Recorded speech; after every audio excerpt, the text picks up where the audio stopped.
Welcome to care for studies.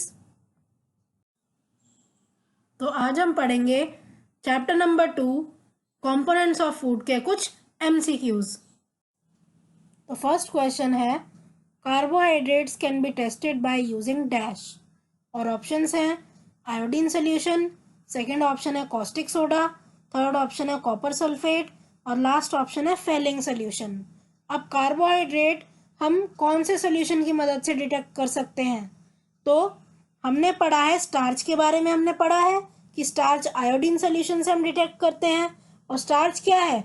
Starch एक carbohydrate ही तो है, तो इसीलिए यहाँ आंसर आ जाएगा ए, आयोडीन सोल्यूशन। तो आयोडीन सोल्यूशन का इस्तेमाल करके हम कार्बोहाइड्रेट की प्रेजेंस डिटेक्ट कर सकते हैं।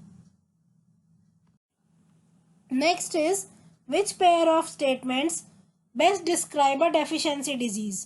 तो इनमें से हमें बताना है कि कौन सी जो स्टेटमेंट है वो डेफिशिएंसी डिजीज को सबसे अच्छे से डिफाइन कर रही है, डिस्क्राइब कर रही है। तो स्टेटमेंट नंबर 1 है they are caused by germs, they are caused due to the lack of nutrients in our diet. तो जर्म्स की वजह से डेफिशिएंसी डिजीज होते हैं, ये स्टेटमेंट गलत है, तो इसलिए ये हमारा गलत ऑप्शन है। Next is they are caused due to the lack of nutrients in our diet, they can be passed on to another person through contact. तो अब यहाँ पे ये तो ठीक बात है कि हमारी डाइट में अगर न्यूट्रिएंट की कमी होगी तब हमें डेफिशिएंसी डिजीज होते हैं, लेकिन ये एक पर्सन से दूसरे पर्सन तक कॉन्टैक्ट के थ्रू नहीं फैलता, तो इसलिए सेकंड स्टेटमेंट भी गलत है। Next is they are caused due to the lack of nutrients in our body, they can be prevented by taking a balance diet. तो ये जो स्टेटमेंट है ये बिल्कुल ठीक है, ये न्यूट्रिएंट की कमी की वजह से होता है, और अगर हम बैलेंस डाइट लेंगे तो ये ठीक हो सकता है, तो इसीलिए ऑप्शन नंबर सी यहाँ पे बिल्कुल करेक्ट आंसर है। Next is spinach is a good source of dash. तो स्पिनच मतलब पालक किसका अच्छा सोर्स होता है? ऑप्शन है हमारे पास sodium chloride, calcium, phosphorus and iron. तो पालक से सबसे ज़्यादा हमें आयरन मिलता है, इसलिए यहाँ पे आंसर है option number D, iron. Next is rickets is caused by the deficiency of dash. तो कौन से विटामिन की कमी से रिकेट्स होता है? विटामिन के की कमी से, विटामिन सी की कमी से, विटामिन डी की कमी से, या फिर विटामिन ई की कमी से? तो यहाँ आंसर है option number C, vitamin D. अब यहाँ पे ये गलती बहुत बच्चे करते हैं, बच्चों को पता होता है कि आंसर है विटामिन डी, अब वो विटामिन डी की जगह क्या करते हैं, ऑप्शन नंबर डी को टिक कराते हैं। अगर यहाँ पे क्वेश्चन इस तरह आता, rickets is caused by the deficiency of vitamin dash, तो डैश में क्या आता है, डी आना था, और अगर वो डी किसी और ऑप्शन में लिखा होता है तो बच्चे गलती कर देते हैं, तो इसीलिए ऑप्शन को ध्यान से देखें और बिल्कुल ठीक ऑप्शन पर ही क्लिक करें। नेक्स्ट क्वेश्चन है presence of carbohydrate turn iodine solution into which colour. तो अगर एक कार्बोहाइड्रेट है हमारे पास और अगर हम उस पर आयोडीन सोल्यूशन डालते हैं तो हमें कौन सा कलर दिखता है, हमें कौन सा कलर हम ऑब्जर्व करेंगे? क्या हम ब्लू कलर देखेंगे, क्या ब्लू ब्लैक कलर दिखेगा हमें, या ब्लू ग्रीन दिखेगा, या फिर ग्रीन कलर दिखेगा? तो कार्बोहाइड्रेट स्पेसिफिकली अगर मैं स्टार्च की बात करूं तो आयोडीन सोल्यूशन जैसे ही मैं डालूंगी उस पर तो हमें ब्लू ब्लैक कलर दिखता है, इसीलिए आंसर आएगा यहाँ option number B, blue black. Next question है name the components of food that do not provide any nutrients to our body but they are essential. तो हमें यहाँ पे उन कंपोनेंट्स का नाम बताना है जो न्यूट्रिएंट तो नहीं है पर हमारी बॉडी के लिए बहुत ज़्यादा ज़रूरी होते हैं। तो ऑप्शन है हमारे पास roughage and water, second option है salt and water, third option है water and mineral, last option है विटामिन एंड सॉल्ट। तो इनमें से रफेज और वाटर ये मेजर कंपोनेंट तो नहीं होते फूड के, लेकिन फिर भी ये बहुत ज़्यादा ज़रूरी होते हैं, तो इसीलिए यहाँ पे आंसर है रफेज और वाटर। अब बाकी सबको हम क्यों यहाँ पे आंसर में नहीं लिख सकते, वो इसलिए क्योंकि सॉल्ट में क्या होता है, आयोडीन होता है। आयोडीन क्या है? आयोडीन एक मिनरल है।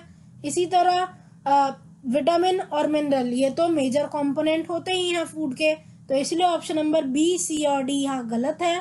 सिर्फ ऑप्शन नंबर ए रफेज और वाटर ही यहाँ पे हम आंसर में दे सकते हैं, इसीलिए यहाँ आंसर है option number A, roughage and water. Next is egg yolk is rich in dash. अब एग योक में सबसे ज़्यादा क्या होता है? हमारे ऑप्शन है कार्बोहाइड्रेट, ऑप्शन नंबर बी है विटामिन, नेक्स्ट ऑप्शन है फैट और लास्ट ऑप्शन है प्रोटीन। तो एग योक में सबसे ज़्यादा होता है ऑप्शन नंबर सी, फैट। तो एग योक में फैट प्रेजेंट होता है। Next is eating too much of fat rich foods may lead to a condition called dash. अगर हम फैट रिच फूड ज़्यादा खाएंगे, मतलब ऐसा खाना जिसमें बहुत ज़्यादा फैट होता है, तो हमें क्या हो जाएगा?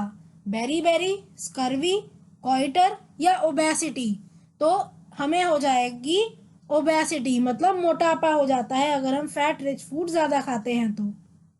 Next is presence of protein turn solution of copper sulphate solution and caustic soda solution into which colour. तो इस क्वेश्चन में हमें बताना है कि अगर हमारे पास एक प्रोटीन है, हमारे पास फूड आइटम है जिसमें प्रोटीन है, उसमें अगर हम कॉपर सल्फेट सोल्यूशन और कॉस्टिक सोडा सोल्यूशन अगर हम डालेंगे तो हमें क्या कलर दिखेगा? हमें रेड कलर दिखेगा, वॉयलेट कलर दिखेगा, ब्लू कलर दिखेगा या ग्रीन कलर दिखेगा? तो हमें दिखेगा option number B, violet colour. तो यहाँ पे आंसर है option number B, violet. Next question है minerals are needed in our body for building bones and teeth, therefore we should take dash. तो यहाँ बोला है कि मिनरल्स हमारी बॉडी को में जो बोन्स है और जो टीथ है उसे बनाने में काम आते हैं, इसीलिए हमें ये लेना चाहिए। तो क्या लेना चाहिए? तो यहाँ पे हमें उन मिनरल्स का नाम देना है जिससे हमारी बोन्स और हमारे टीथ बनते हैं। तो ऑप्शन नंबर ए में तो मिनरल्स दे ही नहीं रखे, तो ये ऑप्शन नहीं है। नेक्स्ट है कैल्शियम एंड फॉस्फोरस। तो हमारे दांत और जो हमारी बोन्स है वो कैल्शियम और फॉस्फोरस से ही स्ट्रॉन्ग होती है, इनसे ही बनती है, इसीलिए यहाँ पे आंसर है option number B, calcium and phosphorus. So thank you for watching. आज की क्लास के लिए बस इतना ही। अगर आपको ये वीडियो पसंद आई हो तो इसे लाइक करें, इसे शेयर करें और हमारे चैनल को सब्सक्राइब करें and hit the bell icon, जिससे हम जब भी एक नई वीडियो डालें तो उसका नोटिफिकेशन आप तक सबसे पहले पहुंचे। Thank you. आप अपने डाउट्स, सजेशंस और आपको जिस भी टॉपिक पर वीडियो चाहिए हमें कमेंट करके बताएं।